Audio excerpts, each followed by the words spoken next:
علیک یا نبی اللہ صلی اللہ تعالی علیہ وسلم۔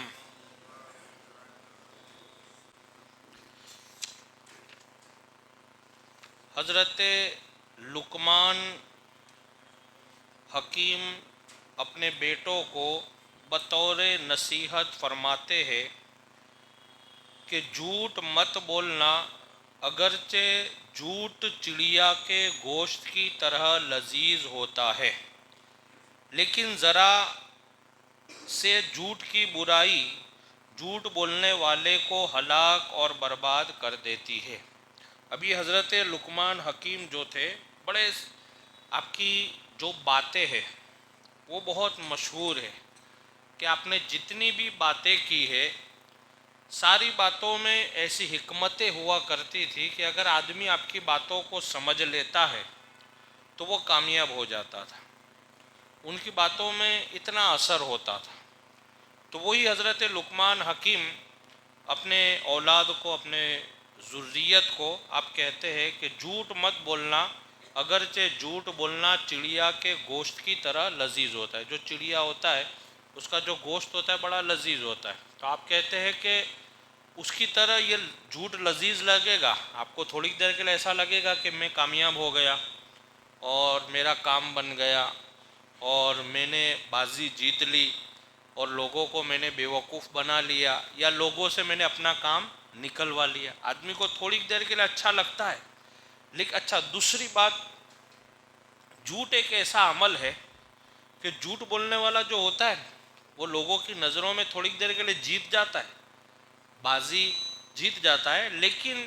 سب سے بڑی ذلت اس کے لیے یہ ہوتی ہے کہ وہ خود کی نظروں میں گرا ہوا ہوتا ہے، اپنی نظروں میں وہ گرا ہوتا ہے، کیونکہ اسے پتہ ہے کہ میں یہ چیز جھوٹ بول رہا ہوں۔ تو غیروں کی نظروں میں گرنا یہ الگ بات ہے، لیکن اس سے بھی جو بڑی ذلت ہے وہ اپنی خود کی نظروں میں اپنے آپ کو گرا دینا، یہ بہت بڑی ذلت ہے۔ کیونکہ مثال کے طور پر کوئی جھوٹ ہے اور میں آپ سے بیان کر رہا ہوں کہ دیکھیے میں نے یہ کام کیا ہے، یہ کام کیا ہے، یہ کام کیا ہے، اب آپ میری باتوں پہ اعتبار کر رہے ہیں اور میں بازی بھی جیت رہا ہوں، اب ماشاء اللہ سبحان اللہ بھی بول رہے آپ، اور آپ کو بھی اچھا لگا، یار امام صاحب کیا بات ہے، لیکن مجھے پتہ ہے کہ یہ چیز میں آپ کو غلط بتا رہا ہوں، مجھے تو پتہ ہے، یعنی جھوٹ بات کی بات کر رہا ہوں، جو چیز میں جھوٹ کے طور پر آپ سے بیان کروں کہ میں یوں ہوں، یا میں میری ذات کے بارے میں بتاؤں کہ میں ایسا ہوں، میں ایسا ہوں، میں ایسا ہوں، تو آپ بولے سبحان اللہ ماشاء اللہ بہت اچھی بات ہے، لیکن اور آپ کو بھی لگا یار کتنی بڑی بات ہے تو، لیکن مجھے پتہ ہے کہ میں اس بات کو جھوٹ بیان کر رہا ہوں، اگر سچائی ہے تو اس سے بڑی بات کوئی ہے بھی نہیں اور اس سے بڑی برکت والی کوئی، لیکن اگر جھوٹ ہے اور میں آپ کو یا آپ مجھے بتا کر کے اچھا ماحول بنا رہے ہیں، لیکن مجھے پتہ ہے کہ جو میں بیان کر رہا ہوں وہ جھوٹ ہے، تو جو جھوٹ بولنے والا آدمی ہے اس کے لیے سب سے بڑی ذلت و رسوائی یہ ہوتی ہے کہ وہ اپنی نظروں میں گرا ہوتا ہے، اپنی نظروں میں گر جاتا ہے کہ یار میں نے جھوٹ بول کر کے یہ حاصل کیا، میں نے جھوٹ بول کر کے اپنا نام روشن کر دیا، تو وہ آدمی بھلے لوگوں کی نظروں میں عزت بنا لیتا ہے، حالانکہ وہ عزت قائمی نہیں ہوتی ہے، دائمی نہیں ہوتی ہے، چند لمحوں کی ہوتی ہے، لیکن اس سے زیادہ وہ جھوٹ بولنے والا آدمی اپنی ہی نظروں میں گر جاتا ہے کہ یار بھلے کچھ بھی ہو، یار لوگوں نے تو اس کو سچ مان لیا ہے لیکن بات تو جھوٹ ہے، وہ اپنے آپ کو مطمئن نہیں کر پاتا ہے، اور بولتے ہیں نا کہ سب معاف کر دیں گے لیکن ہمارا ضمیر ہمیں کبھی معاف نہیں کرے گا۔ اس لیے کچھ باتیں ایسی ہے کہ انسان کو اس کا ضمیر کبھی اجازت نہیں دیتا ہے، جیسے کسی کو نقصان پہنچانا اور نقصان پہنچا کر کے اپنے آپ کو بلندی پہ لے جانا، آپ بلندی پہ تو چلے جاؤ گے لیکن سمجھو کہ جس دن آپ کسی کو تکلیف پہنچا کر کے اپنے آپ کو کامیاب کر رہے ہو، آپ کامیاب نہیں ہو، آپ کا ضمیر مردہ ہو گیا ہے، آپ کا ضمیر مر گیا ہے کہ آپ کسی کو نقصان پہنچا کر کے آپ بلند ہونا چاہتے ہو، اور کبھی وہ آدمی بلند ہو سکتا ہے؟ کبھی نہیں، چند لمحوں کے لیے، تھوڑے ٹائم کے لیے بڑا اچھا لگے گا، لیکن جس کو نقصان پہنچا کر کے اگر کوئی آدمی اپنے آپ کو بڑا بناتا ہے تو اس کا ضمیر مر چکا ہے۔ بزرگان دین نے ایسا کہا ہے کہ اس آدمی کو اپنے ضمیر کی نماز جنازہ پڑھ لینی چاہیے، کیونکہ اس کا ضمیر مردہ ہو چکا ہے۔ تو یہ بڑی عبرت والی بات ہے۔ ہمارے بزرگوں کی کچھ باتیں ایسی ہے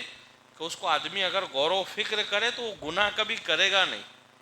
اب جیسے جھوٹ والی بات ہے، یہ بھی ایک بزرگ نے بیان کیا ہے کہ آدمی جھوٹ بول کر کے اپنی بات منوا تو لیتا ہے، لیکن سب سے بڑی ذلت اس کے لیے، اچھا عذاب بھی برحق ہے، لیکن سب سے بڑی ذلت یہ کہ وہ اپنی خود کی نظروں میں گر جاتا ہے۔ سمجھ گئے؟ اور ایسے ہی کسی کے ساتھ دھوکہ کرنا، کہ مطلب یعنی اب دھوکہ کوئی بھی ہو، چاہے مالی دھوکہ ہو یا جانی دھوکہ ہو یا کسی کا اعتبار توڑنا، یا کسی کے گھر پہ آپ جاتے ہو اور وہاں اس مکان میں غلط کام کرنا۔ بہت سارے لوگ ہوتے ہیں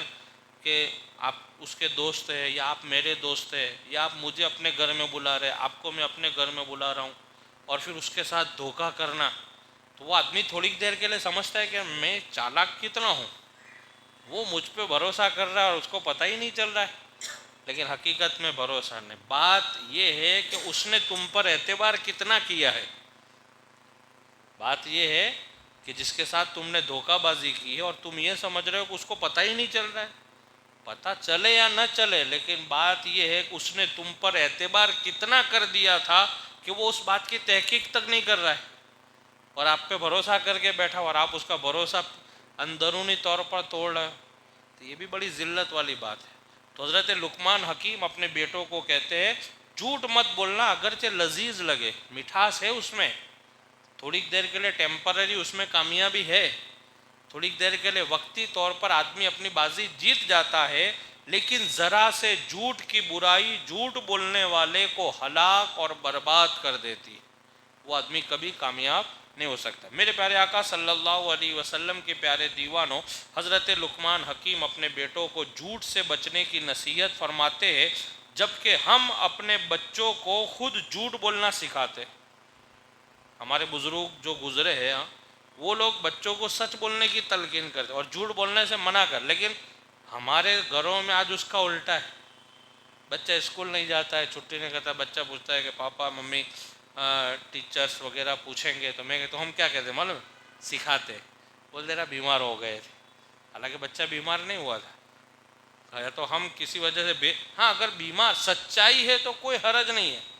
لیکن اگر مان لو سچائی نہیں ہے تو ہم بہانہ نکالتے، بول دینا کہ بیمار ہو گئے تھے، یہ ہو گیا تھا، وہ ہو گیا، یعنی ہم اپنے بچوں کو جھوٹ کی تعلیم دیتے ہیں۔ اور یہ حقیقت ہے کہ اولاد کے لیے سب سے بڑا جو مدرسہ ہوتا ہے وہ گھر ہوتا ہے۔ کیا ہوتا ہے؟ گھر۔ اس میں بچہ دین کی بھی تعلیم پاتا ہے اور دنیا کی بھی تعلیم پاتا ہے، وہیں سے اس کو جنرل نالج دنیا کا بھی ملتا ہے، وہیں سے اس کو دین کا بھی جنرل نالج وہیں سے ملتا ہے۔ ساری چیزیں اس کی دین کی تعلیم کی بنیاد بھی وہاں سے رکھی جاتی ہے، اور دنیا کی بھی تعلیم کی جو بنیاد ہوتی ہے اولاد کی گھر سے رکھی جاتی ہے۔ یہ جو مدرسے، اسکول، کلاسز، یہ جتنی بھی چیزیں ہیں یہ تو ایک ماحول پیدا کرتے ہیں، بچوں کو اندر دماغ میں ان کی میموری کو اس بات کی طرف لے جاتے کہ بھئی تمہیں پڑھنا ہے۔ باقی جو اصل تعلیم ہے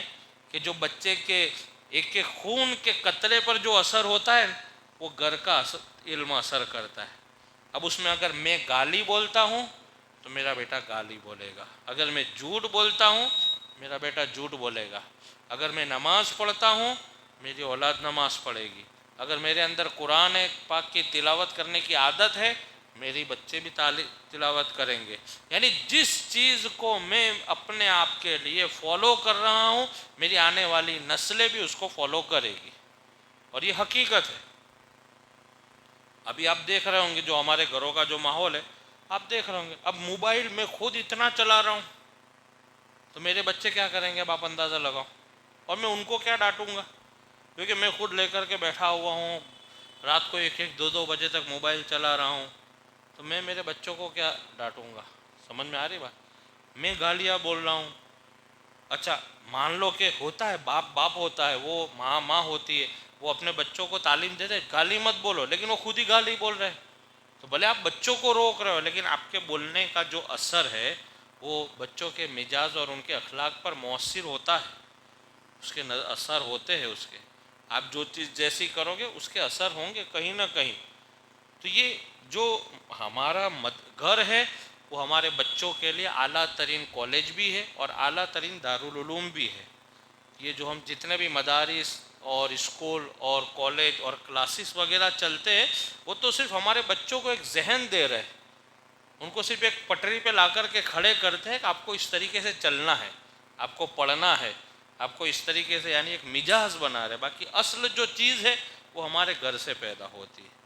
تو حضرت لقمان حکیم اپنے بچوں کو کہتے ہیں کہ جھوٹ مت بولو، تو وہ سچ بولنا سکھاتے تھے اور ہم اس کا الٹا کرتے ہیں۔ حضرت لقمان نے مثال بھی کتنی اچھی دی کہ جھوٹ چڑیا کے گوشت کی طرح لذیذ ہوتا ہے، لیکن معمولی جھوٹ کی برائی جھوٹ بولنے والے کو ہلاک اور برباد کر کے رکھ دیتی ہے۔ جس طرح گوشت کی لذت تھوڑی دیر کے لیے، یوں ہی جھوٹ کی لذت بھی تھوڑی دیر کے لیے ہے۔ کاش ہم سمجھنے کی کوشش کرتے اور جھوٹ سے بچ کر خود کو ہلاک ہونے سے بچاتے۔ اس سے یہ بھی معلوم ہوا کہ گھر کے تمام بڑوں کی ذمہ داری ہے کہ وہ اپنے بچوں کو جھوٹ جیسی آفتوں سے آگاہ کرتے رہے، تاکہ بچوں کو جھوٹ کی برائی کا پتہ چل سکے۔ بچوں کو بتائے کہ جھوٹ نہیں بولنا چاہیے، بچوں کو آمادہ۔ سرکار غوث پاک کا واقعہ تو آپ نے سنا ہوگا، بہت مشہور ہے کہ جب آپ دارالعلوم میں پڑھنے جا رہے تھے، قافلے کے ساتھ جا رہے تھے، واقعہ کافی لمبا ہے، لیکن آپ کی ماں نے کہا کہ بیٹا یہ اتنے درہم دینار ہے، اس کو رکھو، سل کے رکھ دیتی ہوں، اور سفر میں جا رہے اور بیٹا حضور کی تعلیم پر عمل کرنا، سچائی کا دامن پکڑ کے رکھنا۔ اب جب ڈاکو قافلہ نے جب آپ کو پکڑ لیا، تمام لوگوں کا مال لوٹ رہے تھے، جب سرکار غوث پاک کی باری آئی تو بچے تھے آپ، تو ڈاکو نے پوچھا کہ تیرے پاس ہے کچھ؟ تو کہا کہ ہاں میرے پاس ہے، میری اماں نے پیسے دیے ہیں، رکھے۔ تو حیرت میں پڑ گیا ڈاکو کہ سارے لوگ تو مال چھپا رہے، لیکن یہ بچہ کون ہے؟ تو وہ ڈاکو کو ایسا لگا کہ شاید یہ میرا مذاق بنا رہا ہے، تو کہا سچ بولتے؟ کہا کہ ہاں میری ماں نے دیے اور آپ نے نکال کر کے پیسے بھی بتائے۔ وہ واقعہ اس میں ہے، لیکن میں نے اس کو لمبا تھا اس کے لیے اس کو بیان نہیں کیا ہے، لیکن ایک بات ایسے ہے اس کے لیے میں آپ کو بیان کر رہا ہوں تاکہ ہمارا اور آپ کا ایمان تازہ ہو جائے۔ اب دیکھا کہ سردار کے پاس اس بچے کو لے جاتے، یعنی سرکار غوث پاک کو، کہا کہ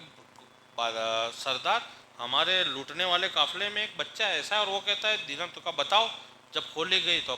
واقعی پیسے تھے، تو کہا کہ سب پیسہ چھپا رہے اور آپ کیوں نہیں چھپا رہے؟ تو سرکار غوث پاک سیدنا شیخ عبد القادر جیلانی کہتے مجھے میری ماں نے جھوٹ بولنے سے منع کیا ہے۔ کیا کہتے آپ؟